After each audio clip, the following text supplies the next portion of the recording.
Ghulam for one, आपका मतलब परमात्मा निराकार है? बिल्कुल नहीं।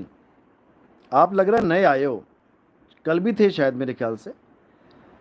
आप अभी हमारे सत्संग सीरियल वाइज सुनो, फिर आपको समझ में आएगा कि हमारे बोलने का मतलब क्या है। ना साकार ना निराकार, ना सरगुण ना निर्गुण, सरगुण निर्गुण दोनों से न्यारा, और जानेगा कोई जाननहारा। दास कबीर पंथी क्या कह रहे हैं ये? दास ओ कबीर पंथी, शून्य लिखा है क्या, ओ लिखा है? सत साहिब, क्या मैं सवाल करूंगा आपसे तो आप जवाब दीजिएगा? बिल्कुल मिलेगा जी जवाब। बढ़िया सा सवाल करना, ऊट पटांग करोगे तो फिर जवाब भी अच्छे वाला मिलेगा। बढ़िया सवाल करना जिससे आपको भी कुछ फायदा हो और जो सुन रहे हैं उनको भी फायदा हो।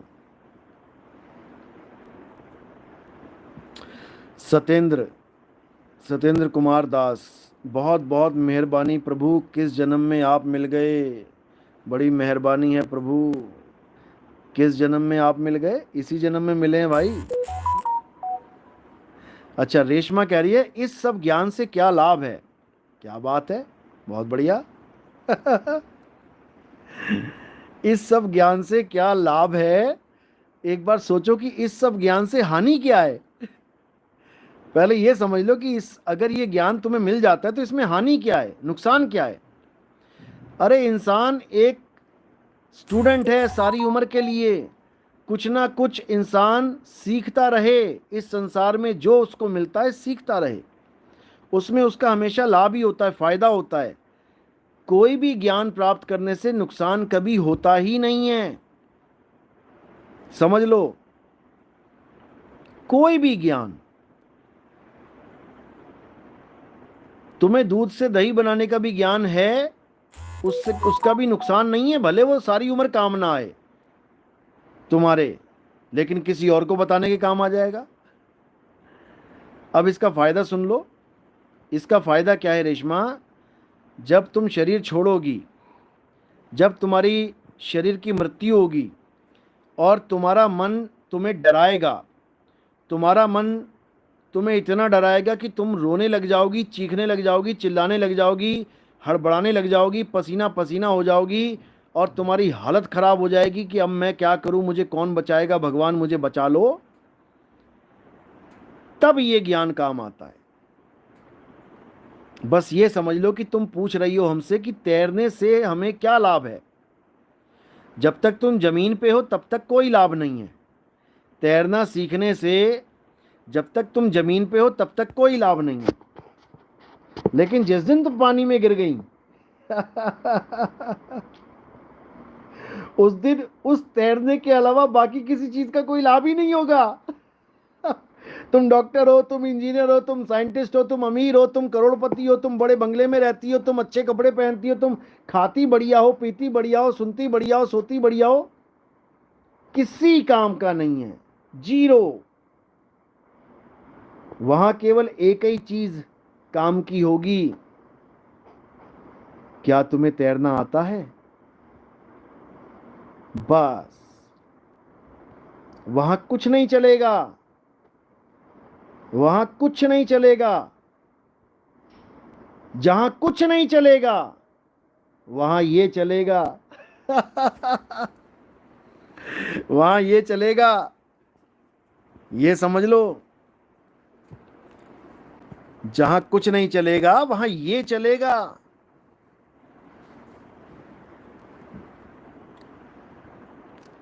वो कहां चला गया भाई? दास ओ कबीर पंथी,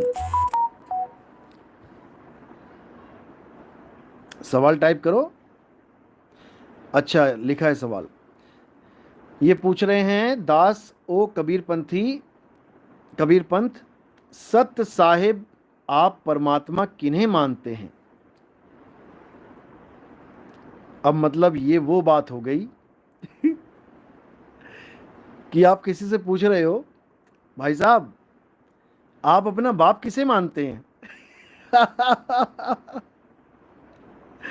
अरे भाई कोई 10 थोड़ी नहीं है, कोई 5 थोड़ी नहीं है, कोई 2 थोड़ी नहीं है, आप परमात्मा किन्हें मानते हो? मैं किसी को मान लूंगा तो परमात्मा हो जाएगा? परमात्मा को ही परमात्मा मानते हैं, और परमात्मा के अलावा किसी को परमात्मा नहीं मानते हैं। आप पहले ये जानो परमात्मा होता क्या है, होता क्या है। मानना मान नहीं मानना बात की बात है। परमात्मा की डेफिनेशन जानो पहले। आप पानी किसे मानते हैं? अरे भैया H2O ही पानी है, हम उसी को पानी मानते हैं, हम CO2 को पानी नहीं मानते। तो पहले डेफिनेशन जानो परमात्मा की, परमात्मा के गुण जानो कि क्या गुण है उसके, तब समझ में आएगा परमात्मा किसको मानते हैं। अब ये वो वाले गुण नहीं है कि कोई कहे वो तो गुणातीत है। बिल्कुल गुणातीत है, गुणातीत होना भी एक गुण है। समझे? गुण के भाव को पकड़ो, शब्द को मत पकड़ो। गुण का मतलब होता है उसमें खासियत क्या है, परमात्मा क्यों खास है, क्यों परम है। वो खासियत ही गुण है, ना कि तुम्हारे रजोगुण सत्वगुण तमोगुण गिनने लग जाओ तुम। क्योंकि बुद्धि है, काल काल बैठा है, बुद्धि दौड़ा रहा है, किसी को भी कहां कब भरमा दे कोई भरोसा नहीं है। तो परमात्मा किसको मानते हैं ये जरूरी नहीं है, परमात्मा क्या है ये जरूरी है। क्योंकि अगर पता लग गया कि परमात्मा क्या है तो फिर सबका वही है। और तुम किसे परमात्मा मानते हो तो 100 लोगों से पूछोगे 100 जवाब मिलेंगे अलग अलग, तो उसका क्या फायदा होगा? उसका कोई फायदा नहीं होगा। तो इसलिए परमात्मा क्या है वो जानो। अब सुनो क्या है, ताकि तुम्हारे ज्ञान में थोड़ा सा इजाफा हो। समझ लो परमात्मा क्या है। परमात्मा अचल है। सबसे पहला उसकी खासियत यह है कि परमात्मा अचल है, वो चलता नहीं है। अब जितने भी तुम्हारे दिमाग में शरीर दौड़ रहे हैं, राम जी, श्याम जी, हनुमान जी, शंकर जी, कबीर जी, नानक जी, रविदास जी, मीरा जी, कोई किसी भी पंथ से जुड़ा है, कोई किसी भी भगवान को पूज रहा है, सबसे पहले ये पूछ लो अपने आप से कि भैया क्या वो चलते थे? अगर वो चलते थे तो वो परमात्मा नहीं है। क्योंकि परमात्मा की डेफिनेशन है आवे ना जावे, जन्मे नहीं मरे, सो निज पीव हमारा हो।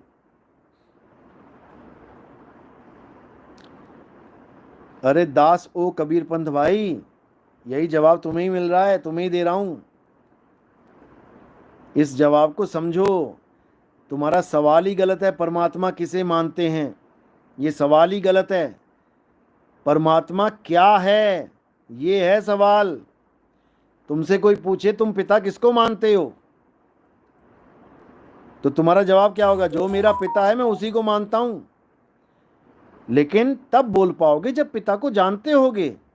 अब पिता को जानता नहीं है कोई कि मेरा पिता कौन है, उसको पूछो तुम पिता किसे मानते हो, वो क्या कहेगा?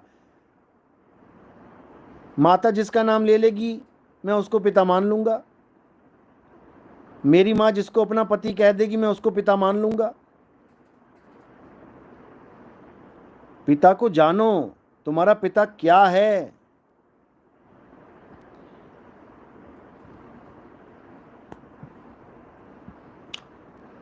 इसको समझो। तो क्या है वो? अचल है। जीव चलायमान है, आत्मा अचल है। अध्याय 2 24वां श्लोक पढ़ो।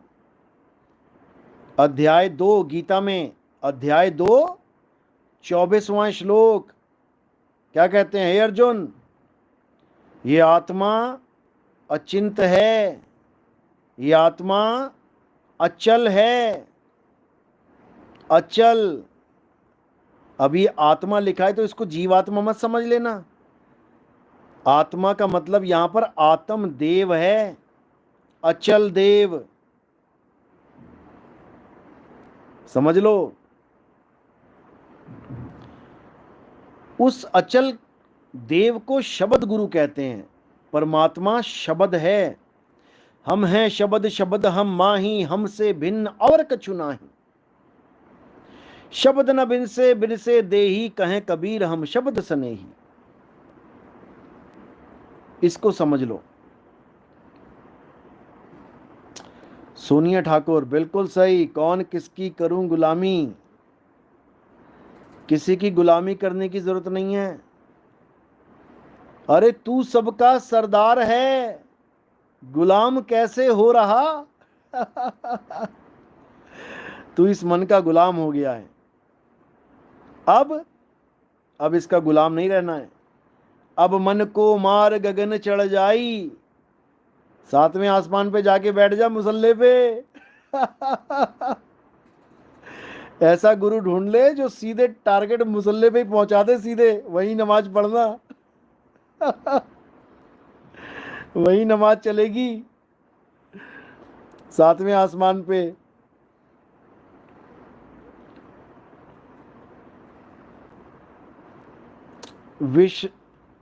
विजनरी आर्ट, विजनरी आर्ट क्या पूछ रहे हैं कि भगवान ने हमें दुनिया में क्यों भेज दिया? अरे भाई, किसी भगवान ने तुम्हें नहीं भेजा दुनिया में। भगवान जी ने हमको यहाँ धरती पर क्यों भेजा? कौन से भगवान ने भेजा तुम्हें? बताना जरा। भगवान को तो खुद धरती पर भेज दिया लोगों ने। भगवान तो खुद धरती पे आके परेशान हो गए 14-14 साल बेचारे। तुम्हें किसने भेज दिया यहाँ पे भाई? किसी ने नहीं भेजा तुम्हें। हद हो गई। कोई किसी को नहीं भेज रहा है। साहिब कह रहे हैं जैया जन्म मुक्ता हता तैया हता ना कोई, छठी तुम्हारी है जगह तू कहां चला भिगोए। कि तू कहां जा रहा है?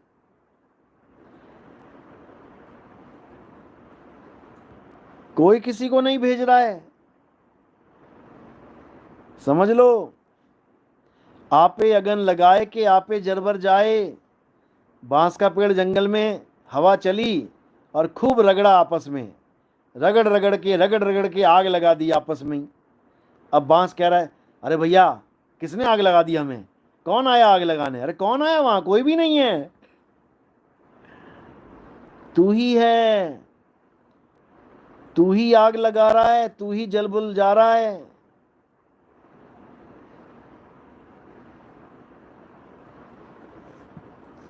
बताओ। अरे नहीं भेजा भैया तुम्हें किसी ने धरती पे। क्यों नहीं समझ रहे? तुम यहां आए हो और आके खुद ही फंस गए हो, खुद ही मन माया में उलझ गए हो। अभी तुम्हें नहीं पता कि सृष्टि कौन बनाता है। जिस दिन तुम्हें समझ में आ जाएगा ना सृष्टि कौन बनाता है, उस दिन पैरों से जमीन निकल जाएगी।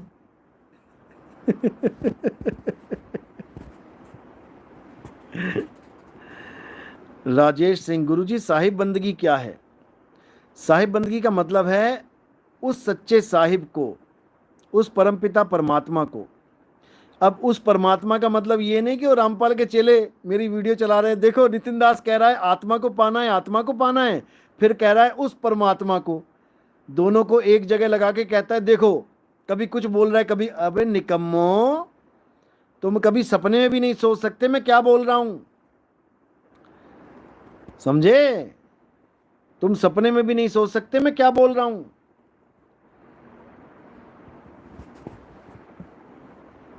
जानत तुम ही हुई जाई।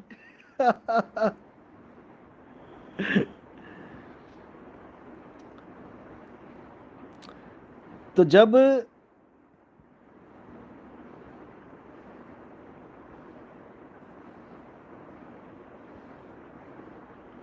हाँ, साहिब बंदगी का मतलब है कि उस साहिब को, यानी शुद्ध चैतन्य स्वरूप, शुद्ध आत्मा, अचल, अविनाशी, अडोल, अबोल, अकह, अकथ, अनाम, निअक्षर, निज नाम, निशब्द, उस अवस्था को, उस शब्द गुरु को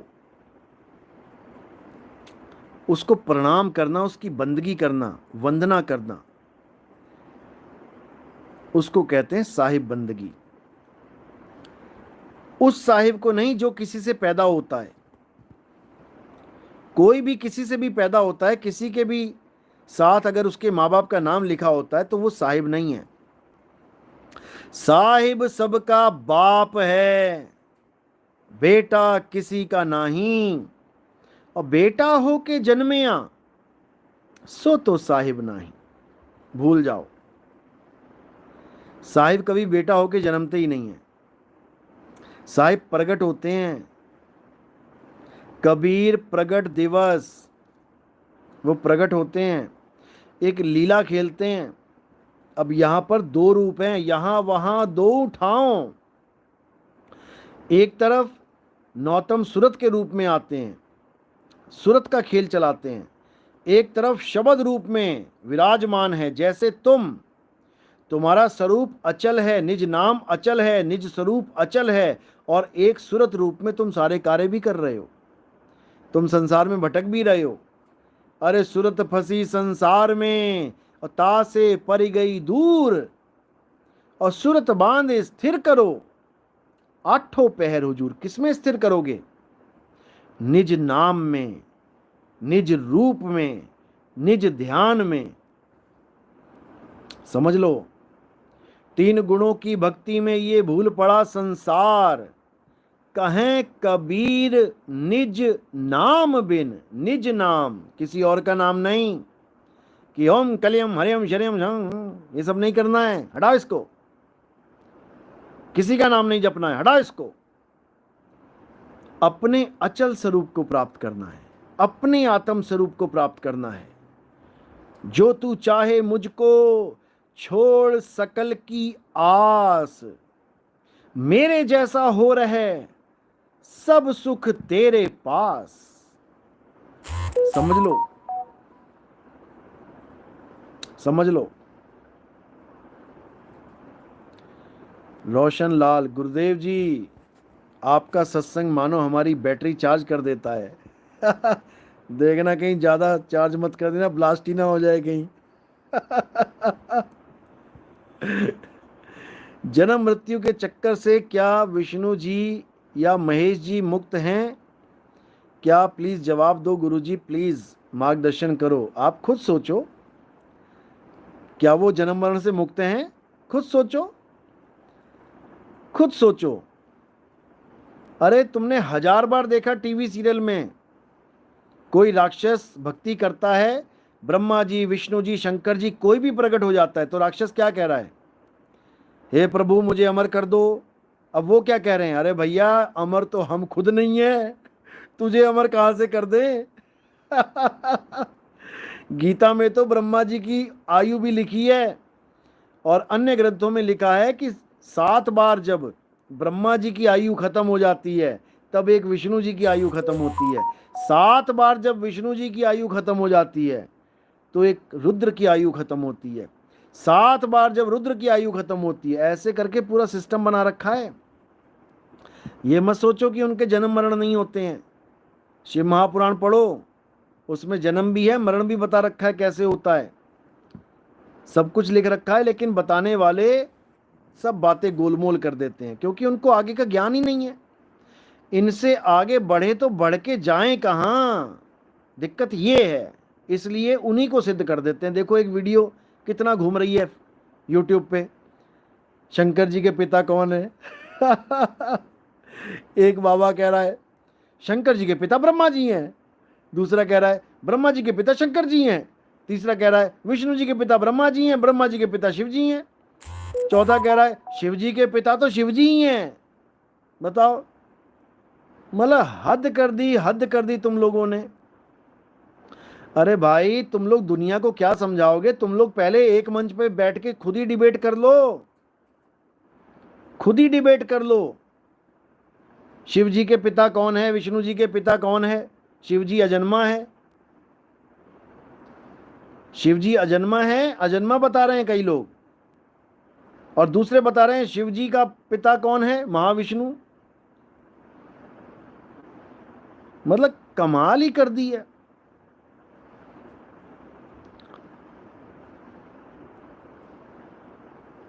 अरे नहीं पता तो शांत बैठो, कोई गुरु धारण करो जो तुम्हें भेद बताए, जो तुम्हें शिव और शंकर में भेद समझा दे, शिव कौन है शंकर कौन है, जो तुम्हें विष्णु और महाविष्णु में भेद बता दे कि विष्णु कौन है और महाविष्णु कौन है, जो तुम्हें ब्रह्म और ब्रह्मा में भेद बता दे कि ब्रह्मा कौन है और ब्रह्म कौन है।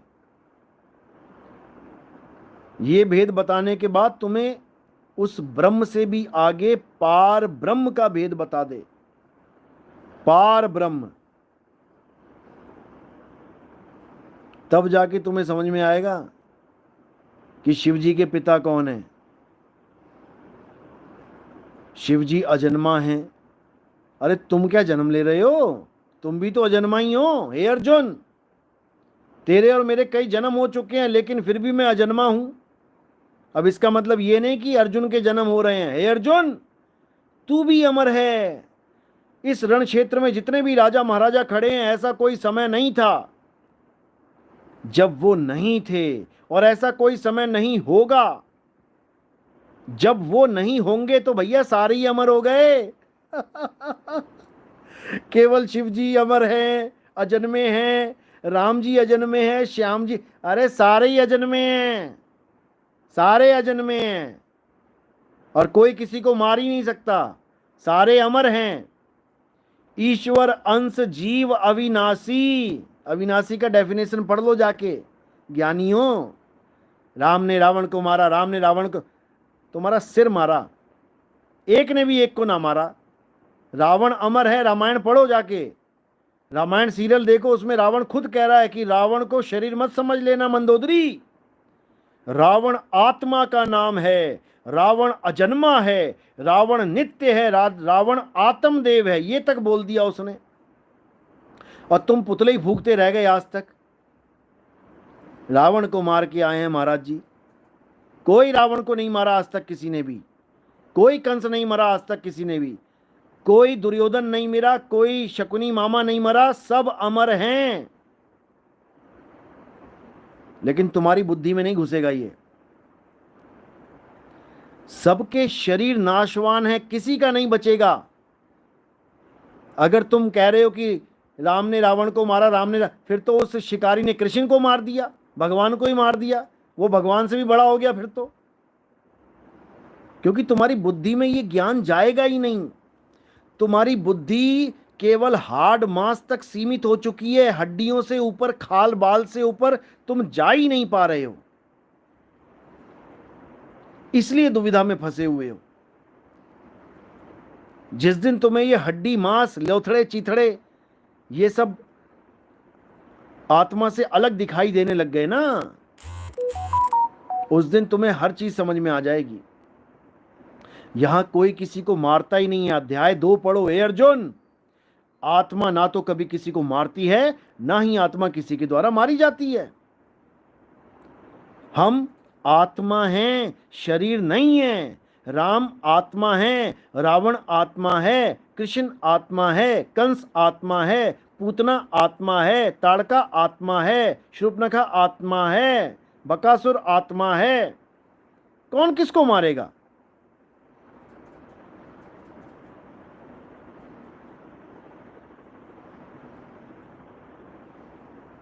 समझो।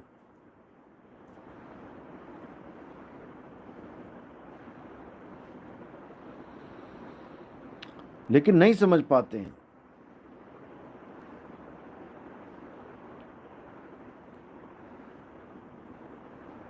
दीपक गोहाना, जो गुरु रामपाल जी सतनाम का मंत्र देते हैं दूसरा, वह कौन सा है, वो कैसे जाप करते हैं, प्लीज बताइए। सारे मंत्र यहीं खुलवा लोगे लग रहा है तुम आज। देखो रामपाल जी का पूरा जन्म पत्रा देख लो, क्या देते हैं क्या नहीं करते हैं। दूसरा छोड़ो, तीसरा और चौथा ले लो, सारे ले लो आज। पहला नाम रामपाल जी महाराज क्या देते हैं प्रथम दीक्षा में? एक मिनट रुको। प्रथम दीक्षा में जो पहली दीक्षा रामपाल जी महाराज की होती है, वो क्या देते हैं? सबसे पहले वो आपको देवी देवताओं के मंत्र देते हैं, साथ में सत सुकृत अविगत कबीर। ओम ओम ओम ओम कलिंग कलिंग कलिंग कलिंग हरिंग हरिंग हरिंग हरिंग श्रिंग श्रिंग श्रिंग श्रिंग, ऐसे करके सोंग सोंग सोंग सोंग सत्यम सत्यम सत्यम, ये आपको पहला नाम मिल जाता है। 4 महीने इसको जपो, 4 महीने का टाइम होता है, और 4 बार पुलिस के डंडे खाने जाओ। एक जेल है जिसमें रामपाल जी महाराज कैद हैं, उस जेल के बाहर कोऑर्डिनेटर खड़े होते हैं, आप वहाँ जाओ और जो आपको पर्चा मिलेगा आश्रम से, उस पर 4 कॉलम बने होते हैं कि 4 बार डंडे खाना जरूरी है। डंडे डंडे खाए बिना आ गए तो तुम्हें नाम दीक्षा नहीं मिलेगी। वहाँ पे बाकायदा 4 कॉलम बने हुए हैं और वहाँ पर वो साइन करेगा, तारीख लिखेगा कि इस तारीख को ये महाराज जी आए थे यहाँ डंडे खाने के लिए। और जब डंडे खा के बढ़िया सुजवा वुजवा के पहुँचोगे वहाँ पे 4 बार 4 महीने बाद, तो तुम्हें दूसरी दीक्षा मिलेगी। दूसरी दीक्षा क्या मिलती है? वो है ओम और सोहंग। उसमें क्या होता है, जो सांस का खेल है सारा, आप सांस बाहर छोड़ोगे तो आपने जपना है ओम श्वास के साथ, और जब अंदर खींचोगे तो आपने जपना है सोहम। तो ये बन जाएगा ओम सोहंग ओम सोहंग ओम सोहंग। ये हो गया उनका नकली डुप्लीकेट सतनाम।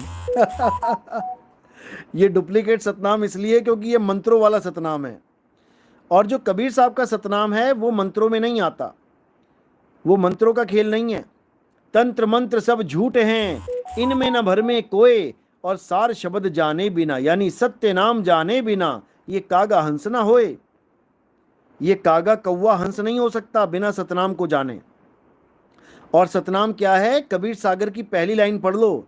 इन मूर्खों ने कबीर सागर खोल खोल के अंदर की लाइनें दिखा दी, लेकिन पहली लाइन ना समझ पाए ये लोग। पहली लाइन पढ़ो, क्या लिखा है? सत्य नाम है सार, बूझो संत विवेक करी, उतरो भवजल पार, सतगुरु का उपदेश यही।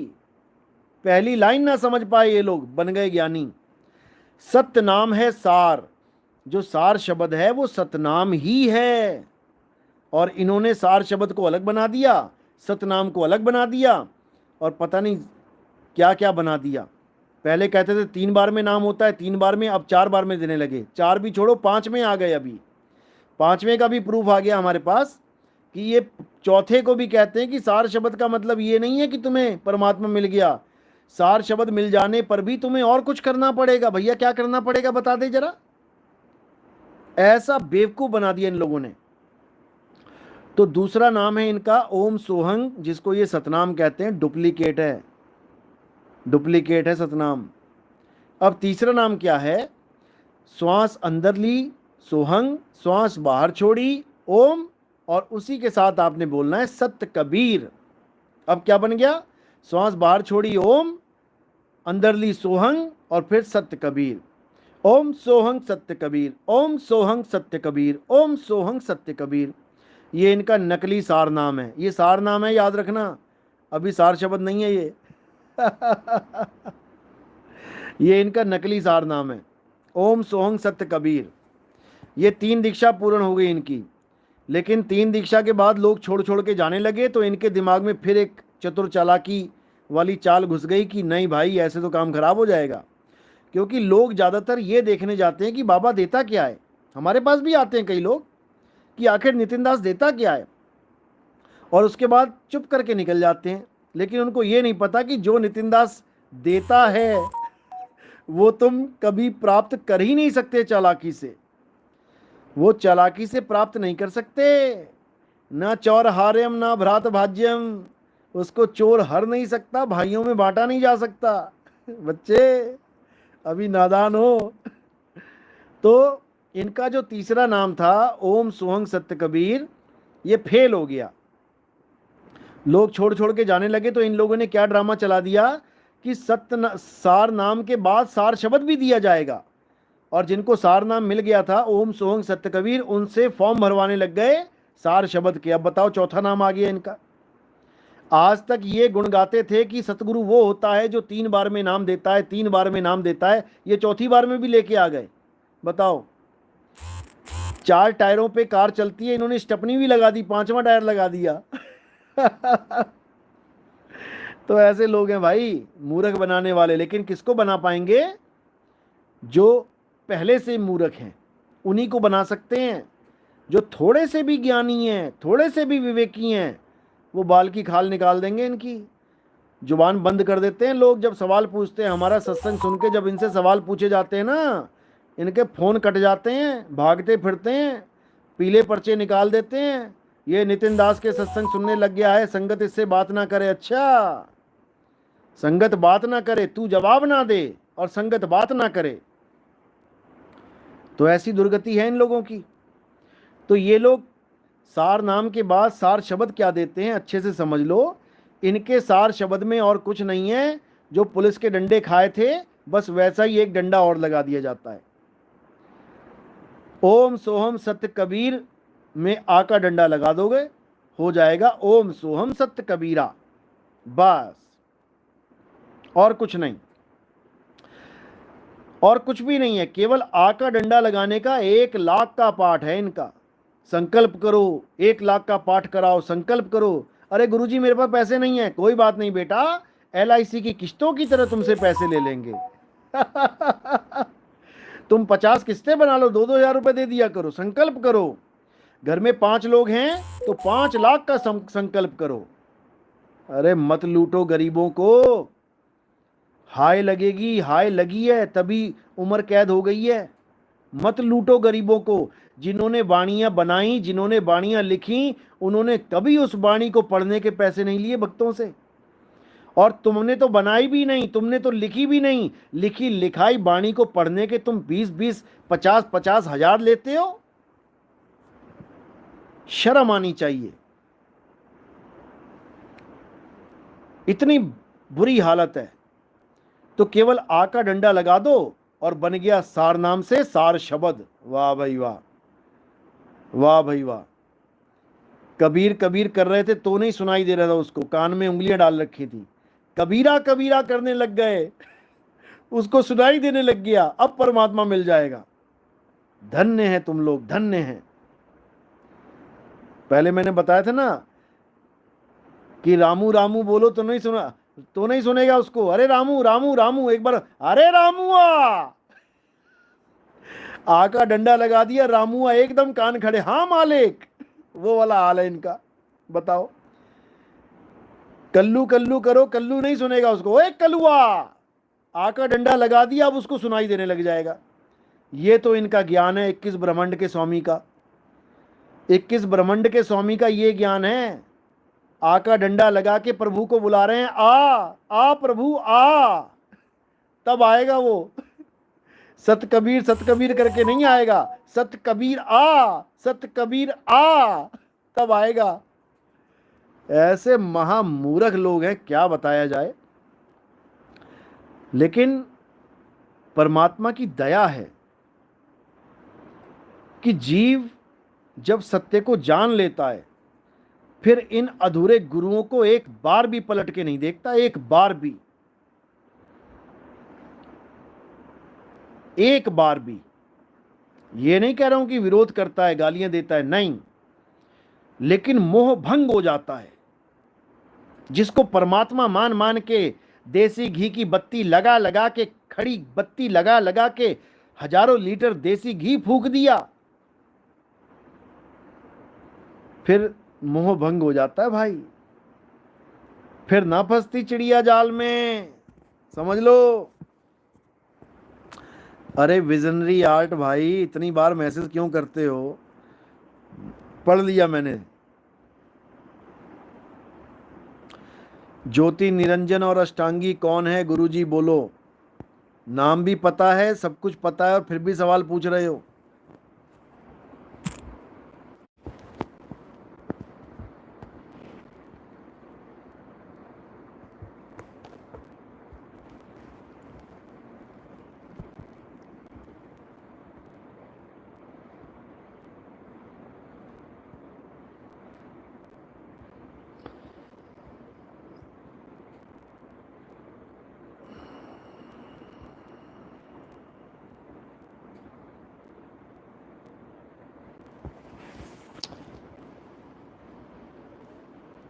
तुम्हारा सवाल है कि अष्टांगी और ज्योति निरंजन कौन है।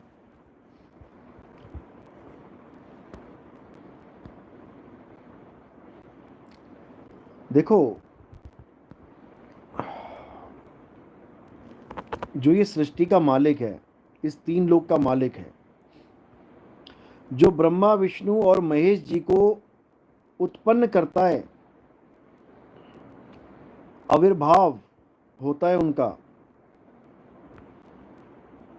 सृष्टि को चलाने के लिए, संभालने के लिए, तीन गुणों को अस्तित्व में लाता है, माया के द्वारा संचालित करता है, उसको अलख निरंजन कहते हैं, उसको देव निरंजन कहते हैं, उसको ब्रह्म कह देते हैं।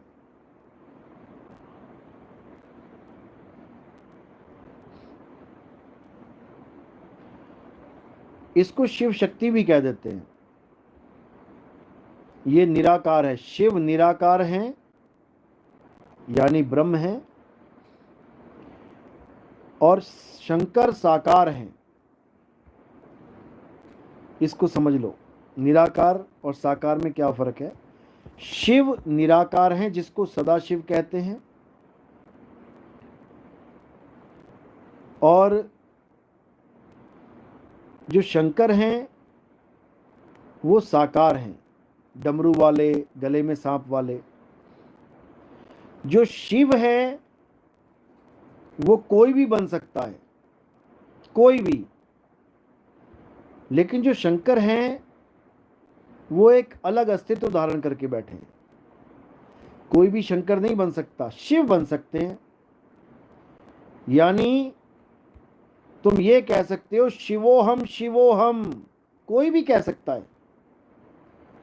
ये भजन भी है, शिवोहम शिवोहम, यानी हम ही शिव हैं, हम ही शिव हैं, लेकिन हम शंकर नहीं हो सकते, क्योंकि शंकर एक अस्तित्व है, साकार अस्तित्व। हम साकार में एक दूसरे के जैसे नहीं हो सकते, लेकिन हम निराकार में सब एक ही हैं। जैसे हमारे अंगूठों के निशान एक जैसे नहीं हो सकते, लेकिन हमारे अंगूठे काट के जमीन में दबा दो सबके, वो मिट्टी में बन जाएंगे और सबके एक जैसे हो जाएंगे। मिट्टी रूप में, चमड़े रूप में सबके अंगूठे एक से हैं, लेकिन रेखाओं के रूप में सबके अंगूठे अलग अलग है। इसी प्रकार सब शिव निराकार रूप में एक ही हैं, लेकिन साकार रूप में भोले शंकर अलग है, तुम अलग हो, पार्वती अलग है, नंदी अलग है, सब अलग हैं। साकार सृष्टि में सब अलग हैं, लेकिन निराकार सृष्टि में सब एक ही हैं।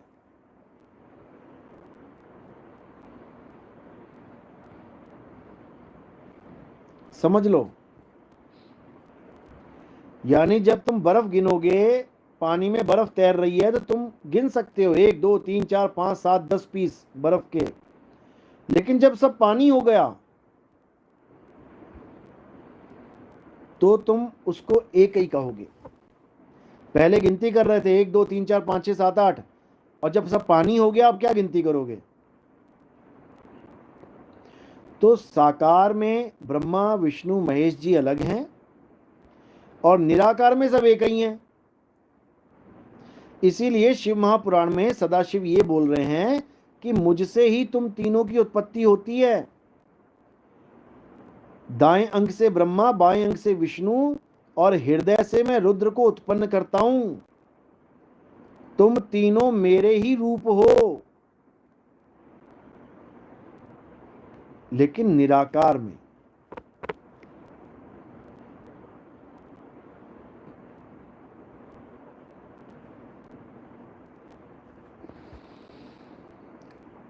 चतुर्मणि लाल, गुरुजी मैं आपको 2 साल से सुन रहा हूं। बहुत अच्छी बात है, 2 साल में तो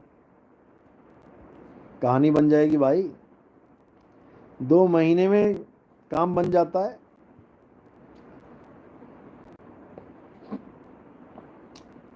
कल की अवतार, मतलब आप शिव निराकार को मानते हैं।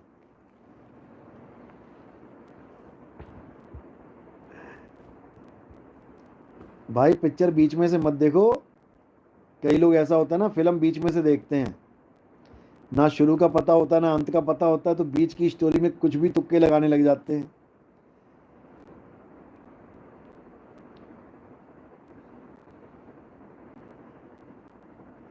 हम शिव को निराकार मानते हैं, वो छोड़ो, शिव ही निराकार हैं, ये जानो।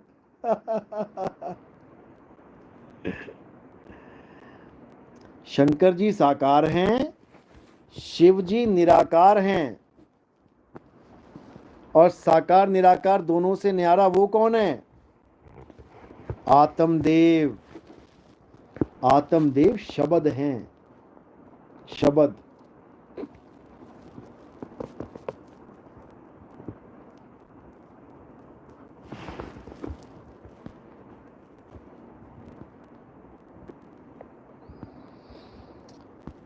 चलो भाई तुम घर चलो, तुम्हारे बस की बात नहीं है।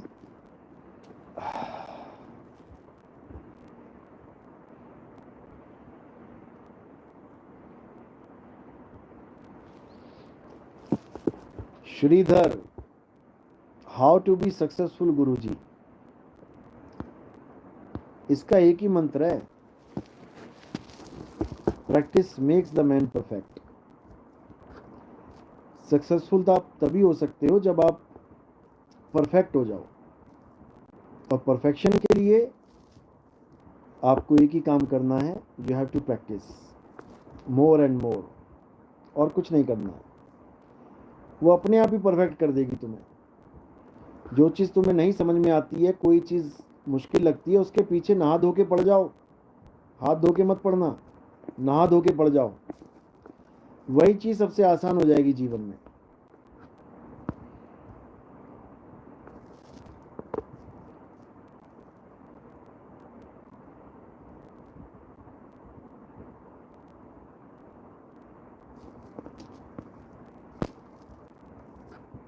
सतनाम सतनाम सतनाम।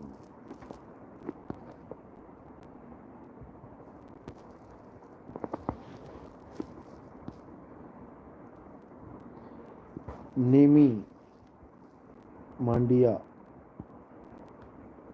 साहिब बंदगी सतनाम। गुरुजी आपके चरणों में कोटि कोटि प्रणाम, आशीर्वाद सतनाम।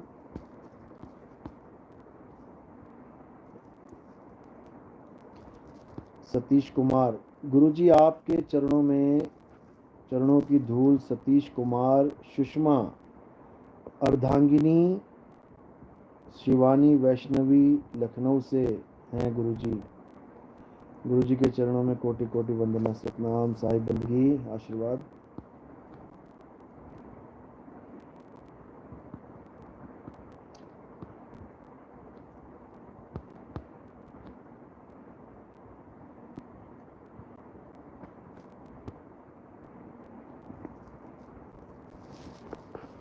कृष्ण करीम, मालिक ये शिवलिंग का क्या भेद है? बहुत गुप्त भेद है इसका। इसका भेद जो समझ जाता है वो इस भव बंधन से निकलने की पूरी तैयारी कर लेता है।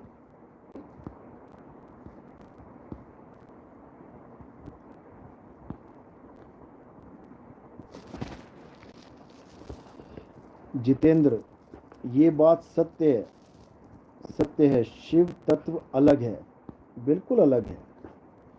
शिव तत्व अलग है, अच्छे से समझ लो। शिव तत्व ही ब्रह्म है और आत्म तत्व अलग है। आत्म तत्व ही पार ब्रह्म है। ब्रह्म और पार ब्रह्म, इन दोनों को समझ लो। साहिब की वाणी ना, कबीर साहब की, ब्रह्म बड़ा की जहां से आया और वेद बड़ा की जिन निर्माया, बोल रहे हैं वो।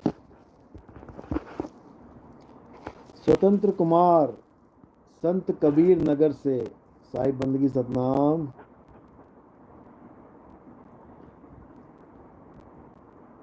चतुर्मन लाल, प्लीज गुरुजी इस दास पर दया कीजिए।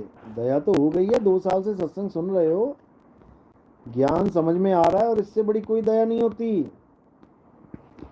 असली दया ये होती है परमात्मा की, आप ज्ञान को समझ के इस भवसागर से निकलो, यही असली दया है। इससे बड़ी कोई दया नहीं होती, भूल जाओ।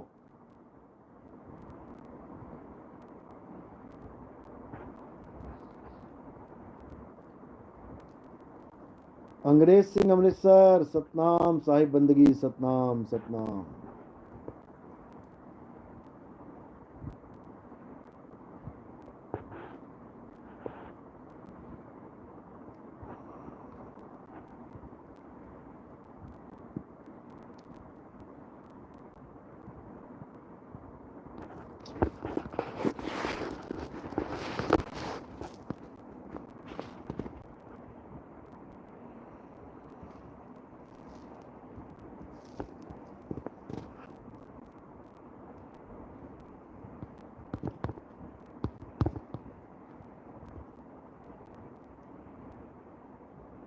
किरण देवी, गुरुजी ये सुरती का अनुभव है, ऐसा लगता है मैं बॉडी नहीं हूं।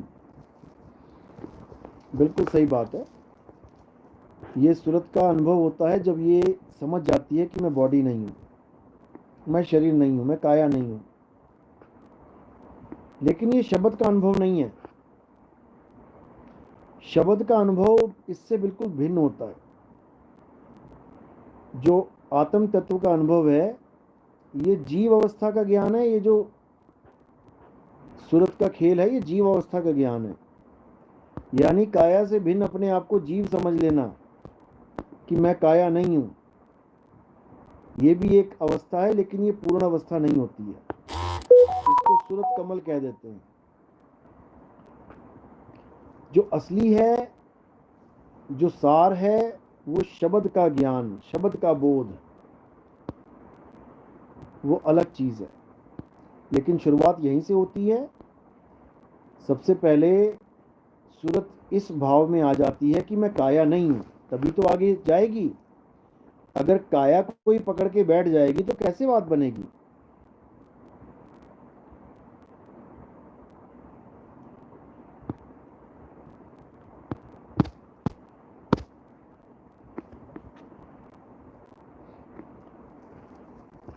जय गरुड़े, गरुड़े, सतनाम, जय गुरुदेव। हम 2020 से आपका सत्संग सुन रहे हैं। सतनाम के बारे में थोड़ा क्या, थोड़ा क्या धर्म, क्या लिख रहे हैं आप। सतनाम,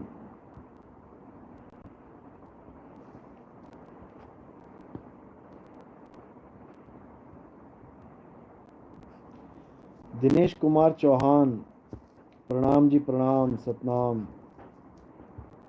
मोटिवेशनल स्पीकर, बहुत अच्छी बात है। लोगों को मोटिवेट करना भी एक बहुत अच्छी कला है। और मोटिवेशनल स्पीकर तो काफ़ी बड़े पैमाने पे इनके सब्सक्राइबर्स भी होते हैं और पूरा जोश भर देते हैं, जीवन में एकदम जागरूक कर देते हैं। अच्छी बात है। आर्टिस्ट व्लॉग्स बाय सोहम, बिल्कुल सही गुरुजी, सही बोलते हैं भाई हम, हमारा काम ही सही बोलना है। गलत को गलत और सही को सही।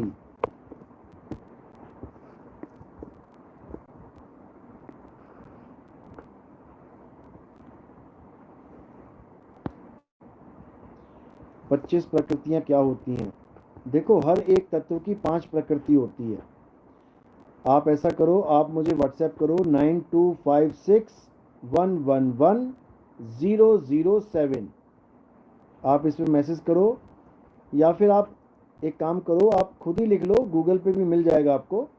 25 प्रकृतियां क्या हैं, खुद आ जाएगा। कुछ नहीं समझ में आएगा तो मुझे मैसेज कर देना, बता दूंगा मैं। शहजाद अली, अस्सलाम वालेकुम गुरुजी। वालेकुम अस्सलाम। और जी कैसे हैं आप, ठीक हो? बड़े दिनों बाद मैसेज देखा आपका।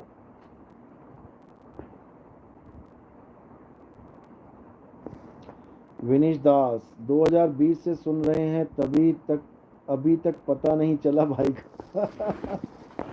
कोई बात नहीं, हो जाता है। कई बार कोई 10वीं एक बार में पास कर लेता है, कोई 3 बार में करता है, उसमें क्या बात है।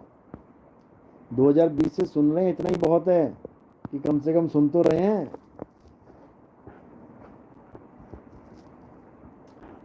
नंदिनी यादव, साहिब बंदगी सतनाम गुरुजी, सतनाम जी सतनाम। और ठीक ठाक हैं आप? अवधेश यादव, साहिब बंदगी सतनाम गुरुजी, साहिब बंदगी सतनाम सतनाम।